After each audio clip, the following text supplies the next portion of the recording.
विधर्मी लोग कहने लगते हैं पटाखे मत जलाइए, प्रदूषण होता है, कितना धुआं, कितनी बारूद, कितना दारू पी करके लोग रात भर नाचते हैं, उनको कोई नहीं रोकता। दीपावली पे पटाखे छोड़ने की बात आती है, दीपावली पर प्रसन्नता का वातावरण बनता है। दोस्तों, नए साल की शुरुआत हो गई है, लेकिन एक पार्टी की सांसद है जिनका नाम प्रज्ञा सिंह ठाकुर है, जिसे मोदी जी ने दिल से माफ नहीं किया है, लेकिन पार्टी में जरूर बनी हुई है दिल से माफ ना करने के बावजूद भी, और अपने विवादित बयानों के लिए काफी चर्चा भी बटोरती रहती हैं। एक विवादित बयान हो तो समझ में आता है, लेकिन अनगिनत इनके बयान है विवादित, क्योंकि वो जो कहती है सच के सिवा कुछ नहीं कहती, ऐसा उनका मानना है, उनका सोचना है, उनका कहना है। क्योंकि जिस तरीके का बयान दे रही हैं और उसके बाद जब उन पर FIR होता है और जब नकेल कसने की बात आती है तो वो अपने बात को कहती हैं कि उनका ये मतलब नहीं था, उनका वो मतलब नहीं था। आपको इस वीडियो में बताऊंगी और आप सुनकर हैरान हो जाएंगे। दोस्तों, सबसे पहले तो विवादित बयान देकर हिंदू भाइयों बहनों को चाकू रखने की बात करती हैं, उसके बाद अपनी बातों से पलटी मारती हैं। समझने वाली बात है कि वो हिंदुओं को उकसा रही हैं सीधे तौर पर, लेकिन कार्रवाई के नाम पर, FIR और एक्शन के नाम पर बड़ा सा लड्डू, क्योंकि एक्शन तो कुछ हुआ ही नहीं।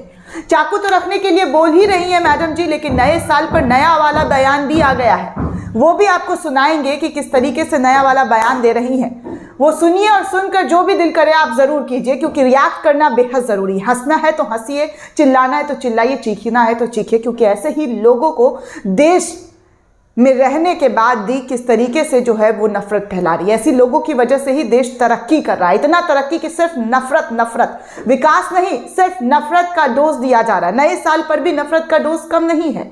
नफरत के लिए कुछ भी बोल डालो, बिना सेंस के, बिना लॉजिक की, जो बोलना है बोल दो। नफरत के लिए तो बस जुबान है काफी, तो कुछ भी बोलते चलो। कैंची से भी तेज चलता है जुबान, और इसी कैंची वाली तेज रफ्तार से बयान पर बयान, विवादित बयान तो कुछ भी देती रहती है। बम ब्लास्ट की आरोपी साध्वी प्रज्ञा सिंह ठाकुर कर्नाटक में FIR दर्ज हो जाने के बाद भी चाकू की धार तेज कराने वाले अपने विवादास्पद बयान पर कायम है मैडम। प्रज्ञा सिंह ने अब कहा कि सन्यासी हूं, मेरे बयान से लव जिहाद चलाने वालों का एजेंडा फेल हुआ है। मैं युद्ध में प्रेम गीत नहीं गाती और ना ही प्रेम गीत गाऊंगी। दोस्तों, प्रज्ञा ठाकुर शनिवार शाम को भोपाल में सांस्कृतिक भारतीय मध्य भारत के समर्पित समारोह में मुख्य अतिथि के रूप में शामिल हुई। ऐसे लोगों को मुख्य अतिथि भी बुलाया जाता है, और भाषण भी दिया। उन्होंने कहा कि 31 दिसंबर को न्यू ईयर मनाने की सांस्कृतिक हमारे देश की नहीं है। प्रज्ञा सिंह ने कहा कि शायद कुछ लोगों का एजेंडा फेल हो गया, इसलिए चिल्ला रहे हैं, चीख रहे हैं। मैंने किसी का नाम नहीं लिया, मैंने मात्र शक्तियों को, उन लड़कियों को जिनका अपहरण घर से उठाकर कर लिया जाता है और जिन्हें बेच देते हैं, उनका मान मर्दन करते हुए मैंने ये बातें कही। अपहरण करके मार काट देते हैं, हम घर में सुरक्षित नहीं रहेंगे तो कहाँ रहेंगे। मुझे मात्र शक्ति की चिंता है, मैंने मात्र शक्ति के संरक्षण के लिए बात कही थी। मुझे लगता है कि संरक्षण पर आक्रमण करने वालों को ही बुरा लगेगा और किसी को बुरा नहीं लग रहा है।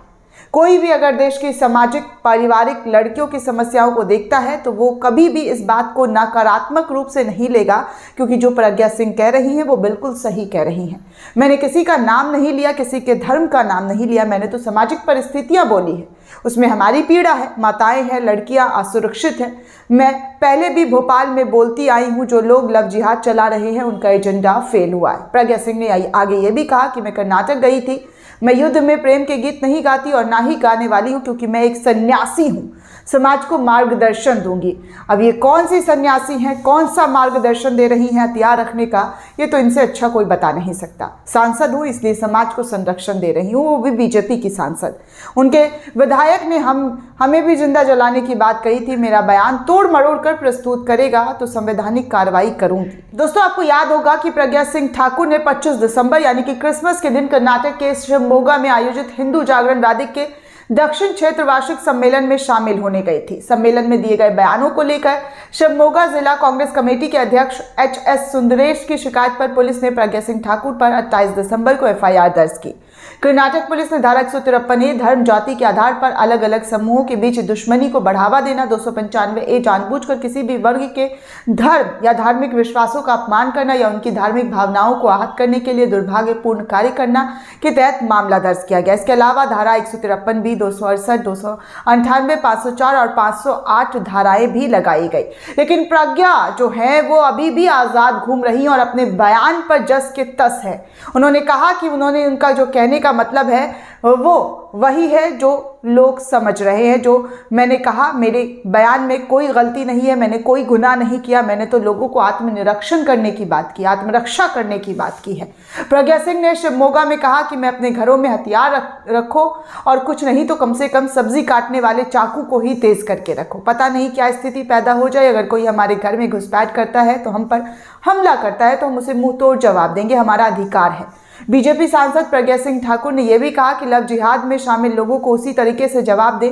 लड़कियों को सुरक्षित रखो, लड़कियों को सांस्कृतिक करो और उन्हें चाकू से हमारी हर्षा को गोदा, उन्होंने चाकू से हमारी हिंदू वीरों, बजरंग दल, भाजपा युवा मोर्चा के कार्यकर्ताओं को गोदा है, काटा है। हम सभी सब्जी काटने वाले चाकू को तेज करके अपने घर में रखें और इसका इस्तेमाल करें। पता नहीं कब इसका इस्तेमाल करने का मौका आ जाए। जब हमारी सब्जी अच्छी से कटेगी तो निश्चित रूप से मुंह और सिर भी अच्छे से कटेगा। इस तरीके का विवादित बयान प्रज्ञा ने दिया था। दोस्तों, प्रज्ञा ठाकुर के लव जिहाद वाले बयान पर कांग्रेस अल्पसंख्यक विभाग ने भी, जी हाँ, इमरान प्रताप गढ़ी ने भी पलटवार करते हुए कहा था कि बम ब्लास्ट की आरोपी जमानत पर रिहा है। आगे इमरान प्रताप गढ़ी कहते हैं कि जनता को सांसद जो है बीजेपी की वो चाकू तेज करने की सलाह दे रही है और देश के प्रधानमंत्री और गृह मंत्री सुन रहे हैं या नहीं। देश बाबा साहब अंबेडकर के संविधान से चलेगा या प्रज्ञा सिंह के चाकू से चलेगा।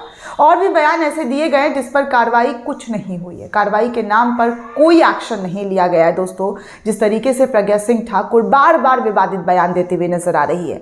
आगे आपको एक और बयान सुनाऊंगी इस वीडियो में कि कैसे वो नए साल पर एक नया लतीफा छोड़ते हुए नजर आई है। लेकिन उससे पहले आपको बता दूं कि 2008 के मालेगांव ब्लास्ट केस की आरोपी साध्वी प्रज्ञा ठाकुर ने बीजेपी से टिकट नहीं मिलने के बाद पहली बार सार्वजनिक रूप से जो बयान दिया था वो विवादित था।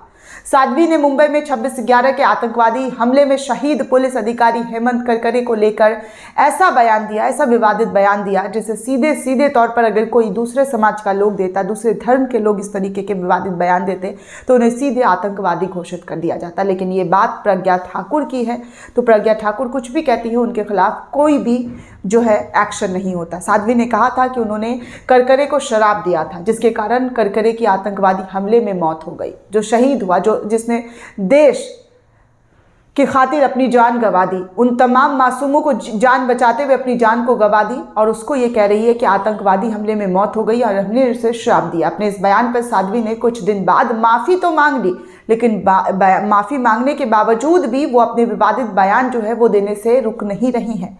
साध्वी प्रज्ञा ने हेमंत करकरे के खिलाफ बयान देने के बाद बाबरी ढांचे को ढाने में शामिल होने का भी बयान देकर सबको चौंका दिया था। प्रज्ञा ने एक टीवी चैनल से कहा था कि बाबरी मस्जिद का ढांचा गिराने को उन्हें बिल्कुल भी अफसोस नहीं। ढांचा गिराने पड़ा तो हम गर्व करते हैं कि किस तरीके से वहां पर ढांचा गिरा, ये हमारे लिए गर्व की बात है। हमारे प्रभु राम जी के मंदिर पर अपशिष्ट पदार्थ थे, उनको हमने हटा दिया, उनको तोड़ दिया। उनके बयान पर मचे शोर के बाद बीजेपी ने प्रज्ञा को चुप रहने तक की सलाह दी थी। पार्टी ने साध्वी को अनुशासित रहने को भी कहा था और चुनाव आयोग ने 72 घंटे के लिए उस वक्त प्रचार पर प्रतिबंध भी लगा दिया था। लेकिन प्रज्ञा ठाकुर जो है अपने बयानों को जस का तस लेकर चल रही है और उसके बाद तो और अपग्रेडेड वर्जन उनका विवादित बयान का जो है अपडेट हो कर लोगों के सामने आ रहा है। अब कुछ ट्वीट्स आपको दिखाएंगे और वो वीडियो सुनाएंगे जो प्रज्ञा ने कल यानी कि 31 दिसंबर की रात को दी है, जिसको लेकर तमाम तरीके से खलबली मचा है और तो और सोशल मीडिया पर लोग उनकी कड़ी आलोचना कर रहे हैं, ज़बरदस्त तरीके से फजीहत कर रहे हैं। सबसे पहले दोस्तों आपको ये ट्वीट दिखाती हूँ ब्रजेश राजपूत का। इन्होंने ट्वीट करते हुए लिखा है कि भोपाल सांसद साध्वी प्रज्ञा MP ने नए साल के जश्न को भी दीपावली के पटाखों के प्रदूषण और उनके विधर्मियों से जोड़कर देख रही। सुर्खियों में बने रहने की इनकी आदत हो गई और इनके ऊपर कोई भी कार्रवाई नहीं हो रहा। ये नए साल पर जो पटाखा फूटा है इसको विधर्मियों से जोड़ रही है कि विधर्मी जो है वो दिवाली पर हाय तौबा मचाते हैं पटाखा ना जलाने पर, कि ना जलाएं उससे पोल्यूशन होता है। लेकिन विधर्मियों ये नहीं देख रहे हो कि नए साल पर जो है किस तरीके से पोल्यूशन हो रहा। नया साल हमारा नहीं है, हिंदुओं का नहीं है, फलाना नहीं है, ढमकाना नहीं है। लेकिन इनको ये बेहद जानकर हैरानी होगी कि इनके ही पार्टी के बड़े आला कमान प्रधानमंत्री मोदी, जो इस पार्टी के सबसे मजबूत कैंडिडेट हैं, गृह मंत्री अमित शाह, ये सब न्यू ईयर पर फिर क्यों विश कर रहे हैं? इन्हें नहीं करना चाहिए था विश। ये हिंदुओं का त्यौहार नहीं है, इसलिए आपको इन तमाम चीज़ों पर विश नहीं करना चाहिए था, क्योंकि आपकी सांसद किस तरीके का बयान और किस तरीके की लतीफ़ेबाजी कर रही है, उसे बीजेपी को कंट्रोल करना चाहिए, रोकना चाहिए। लेकिन अफसोस की बात कि वो विवादित बयान तो देती ही है, लेकिन ऐसे सर पैर का, बिना सर पैर का बयान देती है जिससे लोगों की बत्ती दिमाग की गुल हो जाती है कि क्या कह रही हैं। आखिर देश की जनता ने एक सांसद को चुना और वो सांसद इस तरीके की बयानबाजी कर रही है जिसमें कोई लॉजिक नहीं है। दोस्तों, शाहिद नाम के यूज़र लिखते हैं इसी वीडियो को रिट्वीट करते हुए कि अब प्रज्ञा ठाकुर पटाखे बारूद की बात नहीं करेगी तो कौन करेगा, क्योंकि जो पटाखे बारूद की आरोपी है वो खुले तौर पर लोगों को सलाह दे रही हैं। आगे आदि नाम के यूज़र इसी वीडियो को रिट्वीट करते हुए लिखते हैं कि स्कूटर उड़ा देना प्रदूषण की श्रेणी में नहीं आता, उसे उड़ा सकते हैं। इन पर तंज कसा जा रहा है। आगे एक और ट्वीट है दोस्तों, वो देखिए। ट्रूथफुल नाम के पेज से किया गया है ये ट्वीट और लिखा है कि अरे बहन, तुम्हारी ही तो सरकार है, एक आदेश लाकर सब बंद करा दीजिए, क्यों इतना हल्ला मचा रही हैं? आपकी सरकार है, आप कुछ भी कर सकते हैं। पंकज कुशवाहा लिखते हैं कि वर्वल दिरोही की बीमारी खतरनाक है, उचित समय पर उपचार ज़रूरी है, वरना ये बीमारी दिमाग पर असर कर इंसान इस तरीके के गोबर में तब्दील कर देता है जिस तरीके का प्रज्ञा ठाकुर जो है वो बयान दे रही है। आगे राजेश रंजन जो है वो लिख रहे हैं, जब से होश संभाला है तब से मैंने अब तक 1 जनवरी को नए साल के तौर पर जश्न मनाते हुए देखता आ रहा हूँ। 2014 से नया साल हो, क्रिसमस हो, वैलेंटाइन डे हो, जैसी चीज़ों का विरोध बढ़ता जा रहा है। भले ही हमारी प्रथा में ना हो, लेकिन इनके कट्टरपंथी सोच के साथ देश चल सकेगा ऐसा तो नहीं है। जींस टॉप या शर्ट जैसे पोशाक पर भी बैन लगा दिया जाए, यह हमारे देश की प्रथा में है और सांस्कृतिक का हिस्सा नहीं है। ये मेरी सोच नहीं है, इसको स्पष्ट कर दूँ। प्रज्ञा ठाकुर की सोच इस दिशा की ओर इशारा करती है। तो उन्होंने ये ट्वीट किया है। आगे एक और ट्वीट है कुशलेंद्र प्रताप सिंह का, पत्रकार है, वो लिख रहे हैं कि जिस देश की जनता ने एक आतंकवाद की आरोपी और मुंह से धार्मिक नफरती जहर उगलने वाली आतंकवादी को अपना प्रतिनिधि चुना है, तो उस देश में धार्मिक नफरत का जहर नहीं फैलेगा तो क्या अमृत फैलेगा? ये बात इन्होंने कही है। आगे अनूप तरवे लिखते हैं कि बकलोली की हद हो गई है, कुछ भी बोलती रहती हैं। आगे अमित सिंह लिखते हैं कि इनका चेहरा और इनकी बातें सुन लो तो पूरा दिन मनहूसियत में गुजरता है। तो इस तरीके से लोग देखे कैसे जो हैं वो लिख रहे हैं। प्रशांत लिखते हैं कि हेट मॉन्गर, नफरत की देवी है, ये सिर्फ और सिर्फ नफरत फैलाने का काम करती है। ऐसे सैकड़ों ट्वीट्स है जो प्रज्ञा के इस बयान को लेकर लोग लिख रहे हैं, बोल रहे हैं कि इनके मुंह से सिर्फ और सिर्फ नफरत की ही भाषा निकलती है, कहीं पर प्यार मोहब्बत की भाषा जो है इनके ज़ुबान से निकलती हुई नज़र नहीं आती। आखिर बीजेपी इतना छूट क्यों दे रही है? क्यों नहीं इन पर लगाम लगाया जा रहा है? क्यों इनको पार्टी से बाहर निकाल कर नहीं फेंका जा रहा है? दोस्तों, इस पूरे रिपोर्ट को लेकर आप क्या सोचते हैं? आपकी क्या प्रतिक्रिया हमें कमेंट सेक्शन में ज़रूर बताइएगा। साथ ही साथ नेशन 360 को ज़्यादा से ज़्यादा लाइक, शेयर और सब्सक्राइब करना बिल्कुल भी ना भूलें।